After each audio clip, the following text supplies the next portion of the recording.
Okay, guys, so what you're doing today is finishing your slope review poster with your partner or with the two other people you chose to work with from yesterday for about half of the groups that are not done. So if you're watching this video, that means that you are done with your poster. It is hanging outside on the hallway wall, and you have your writing linear equations given to points notes. So it's going to be really similar to what Miss Swimbank went over with you guys on Monday.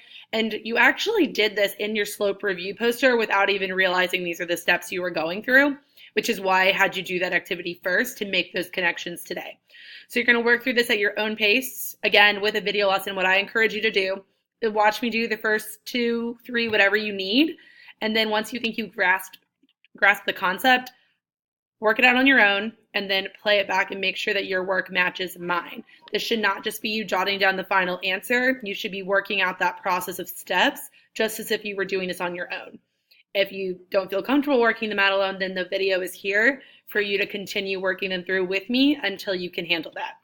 Once you're done, I'm just going to check to make sure they're done, and you can check in with me to get your next homework assignment, which is, let me double check the number, homework 7. So you'll get homework 7. So some of you are going to finish quicker than others because you don't have to finish your slope poster, and some of you might be getting a later start because you had to finish that at first. So the video lesson for today is to hopefully let you all work at your own pace and not have to wait on others who still need to get that poster done.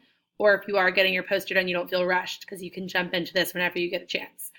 All right, so here we go. So for your topic, you can just go ahead and put writing linear equations given 2 points, some summary, or even this exact same thing if you want for your topic.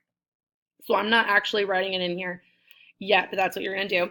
So what we're going to do is we're just going to refresh ourselves on what our slope formula is and what our point slope formula is. So they're at the top of our paper because those are the only 2 formulas that we're going to need to use for today's lesson. So slope formula, m equals y2 minus y1, all divided by x2 minus x1. And then our point slope form, y minus y1 equals m parentheses x minus x1. And I'm going to fill my topic in right now as well.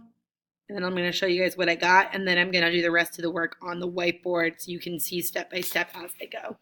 So for my notes, I filled in my slope formula and I filled in my point slope formula as well, showing how we're going to be able to use that slope to connect to point slope formula. And then my topic is written in as well if you haven't done that yet. Pause this if you need to copy anything down, and I'm going to jump right in with number 1.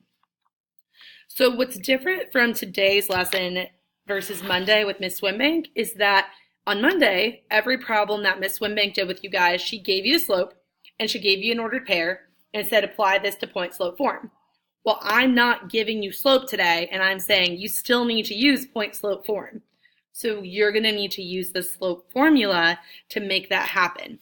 So for number 1, I have 2 ordered pairs, -3, 7 and 1, -1.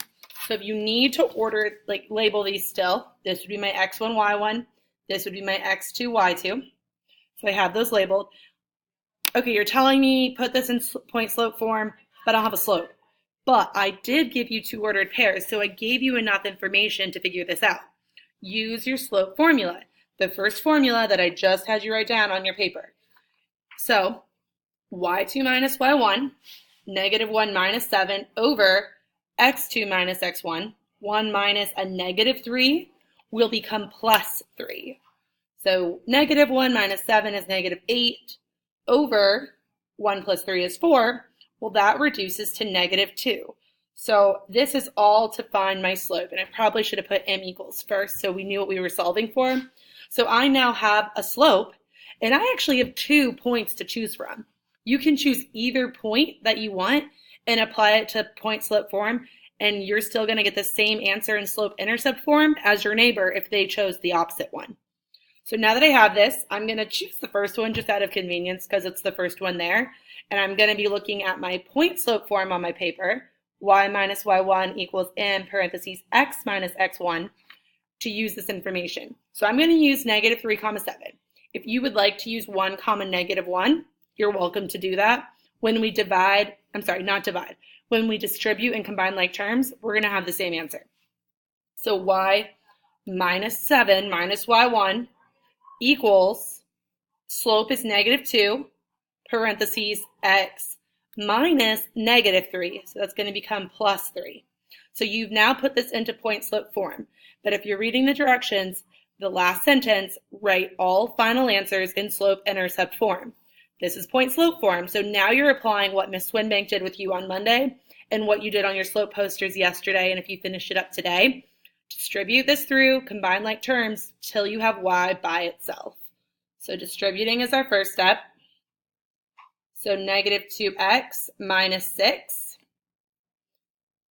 I've just got to add that 7 on each side now. I am almost going to run out of room on this little board. Those negative 7 and plus 7 cancels out, leaving me with 0. So I just am left with y on that side.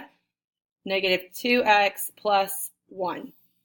So y equals m, which is negative 2, x plus b, which in this case is plus 1. So you have your equation in slope-intercept form. So extra step from Monday, I'm asking you to find the slope, and then everything from point slope form on down is reviewing what Monday's lesson was. All right, cool. Going on to number 2. So your ordered pairs, negative 6 comma negative 7 and 3 comma negative 4. All right, so find my slope first. M equals negative 4 minus a negative 7 becomes plus 7, divided by 3 minus a negative 6 becomes 3 plus 6. So that's going to leave me with negative 4 plus 7 gives me a positive 3. Reverse it in your head. Think 7 minus 4, 3. 3 plus 9, 3 plus 6 is 9, per usual, giving answers. Reduce it. It's just going to make your life easier later on when you need to distribute. I would take off like half a point here because you're there, but it's not quite as simplified as I would like that to be. So now you have your slope. So you use that slope, and either ordered pair you can pick. If you don't want to work with two negative numbers, then choose the other one. I'm just going to go ahead and stick to using this first one. Minus a negative 7 will become plus 7 equals m, which is 1/3, parentheses x minus x1, which is a negative 6. So minus a negative 6 becomes plus 6. So y plus 7, I need to distribute. Well, 1/3 x, that's easy. Multiplying by a fraction. Don't let this freak you out. It's not that bad. Numerator times this whole number. 1 times 6 is 6. Divide by the denominator. 6 divided by 3 gives me 2. All right, distributing is done. If you want to come up and ask me about that fraction, have me break it down more on your paper while you're working, go ahead, come up wherever I am. If I have a second, make sure I explain that to you so you're not confused on that fraction multiplication. So we need to subtract 7 because it's a positive 7. So 1/3 x. 2 minus 7 leaves me with minus or negative 5. So this is my final answer, and I would box that in if I had a little bit more room on my board here. Y equals 1/3 x minus 5. It's in slope-intercept form. We're good to go. If you stop here, you're not giving me what I'm asking for.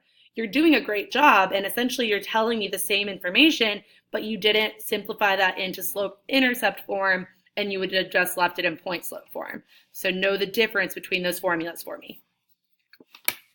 Number 3, keep on rolling. So we've got 2 comma negative 1 and 4 comma negative 6. Okay. Slope m equals negative 6 minus a negative 1 becomes plus 1. 4 minus 2. Negative 6 plus 1 gives me negative 5. 4 minus 2 gives me 2.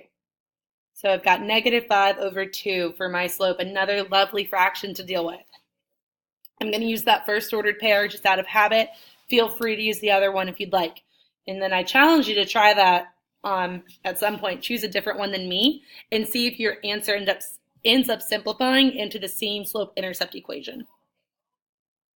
Not equals. It should be y minus a negative 1, which will become plus 1, equals m, which is negative 5 over 2, parentheses x minus x1, so minus 2, using that first ordered pair. So I'm almost ignoring that second one after I found the slope. I really have no need for it. It's just kind of there. All right, distribute y plus 1 equals negative 5 over 2x. All right, I'm going to treat that as a negative 2, and I'm going to keep the negative here with my 5. So negative 5 times negative 2, treating that subtraction sign like a negative, is positive 10. 10 divided by 2 is 5. I'm struggling, guys. 10 divided by 2 is 5, but for some reason I still wrote 10. Okay, so we're almost there. One more step, subtract 1 on each side. Y equals negative 5 over 2x plus 4. This board is almost too small to fit all of this work on. All right, pause if I'm going too fast or you need to copy something down. If I made a mistake somewhere along the line, let me know so I can address it with the rest of the class. All right, number 4, 1 comma 6 and 2 comma 5. So we're finding our slope. M equals 5 minus 6 over 2 minus 1. So that's going to give me negative 1 over 1, which is just negative 1. Feel free to leave it as a fraction if you want. Either way. In this case, I'm not asking you to graph it, so it might be easier if you can have it as a whole number, so when you're distributing it seems less overwhelming. Using my slope in my first ordered pair, I'm now going to put this into point slope form. Y minus y1, so y minus 6, equals m, which is negative 1, parentheses x minus x1, which is 1. Negative 1x plus 1. Go ahead and add that 6 on each side of your equation. Negative 1x plus 7 is your answer. Perfect.